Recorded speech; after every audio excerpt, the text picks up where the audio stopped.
aren't I lucky, this gorgeous day in Waipara. I'm at the Crater Inn Winery and today we're talking Riesling.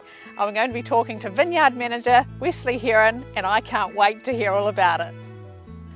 I'm in the vines with Wesley Heron and look at this surrounding. How amazing is this? So Wesley, look at these grapes. There's just tons of them in here. Is this normal?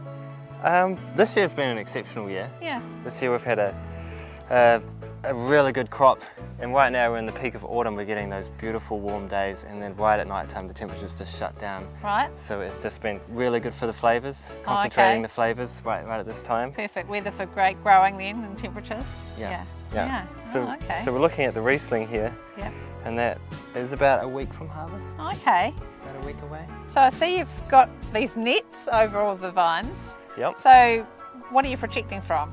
The birds. The birds. Yes, there are a lot of birds around here. Well, I've heard stories of vineyards being totally wiped out in a night if they don't have nets on.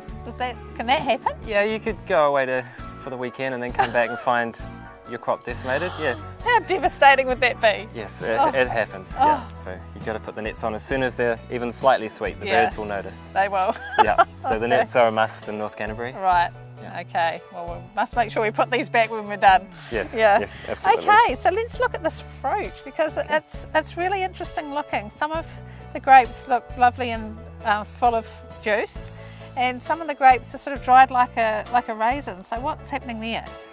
Yeah, so the drying up, that's actually botrytis or noble rot. Yeah. And that's when the botrytis actually, it desiccates the skin, so during the day the berries just start to raisin up. And it takes perfect conditions for it to happen. Yeah. Because if it stays rainy and wet, it will just turn to mush. But if you get the long, warm days and then you get the dewy nights, you'll get exactly what you see here. So it's sounding to me like you want this to happen. Is that the case? You want this to happen. Yeah. Yeah, it gives you the concentration because when it raisins up, not only do you get the concentration of the sugars, you get the concentration of the acids and the flavours, and everything is just concentrated all together. Can we try it? Oh, absolutely. Go for it. These ones here, they're perfect. So they're not going to taste odd? No, it just tastes like a raisin. It's beautiful and sweet. It's just like a raisin or a sultana. So, oh wow. That goes towards the wine as well. You get juice out of those grapes. Yes. Oh yes. There's juice in there. Yeah. Yeah. Oh, if you harvested just those, you would have a big lot. You'd get a little bit of juice out of it, but it would be like syrup. Okay. And that's where you get your real sticky, golden, unctuous I wines can taste the amazing flavour, and that would really add to the wine, I'm sure. Yeah. So is it just one type of wine? I've heard of dry Rieslings and sort of sweeter Rieslings. So can you get both out of these grapes? Well, that's the great thing about Riesling, is that you can do the whole range from dry to super sweet, and Riesling just excels at all stages. So I'm pretty sure for this year we're going to harvest a mixture of both. Yep. So you'll get the fruity mandarin ginger flavour from the golden unbotrytis grapes, and then with the botrytis you'll get that toffee, just concentrated flavours, and you'll just get this concentrated wine. Sounds amazing. So you're all set to go? Yeah. Right. Well, I think we're going to try some of this beautiful wine, and we've got a lovely ploughman's platter to put together, and I think some of the vineyard workers are going to share it with us. So shall we get that sorted? Sounds great. Great. So we're with these beautiful wine barrels, and we've got our lovely wine and food match here, the beautiful Riesling and a good old traditional ploughman's platter. So cheeses, salami, pickles and beautiful fresh bread. Do you think this Riesling goes nicely with this sort of food? Oh, absolutely. And an afternoon like this, what could be better? Yeah.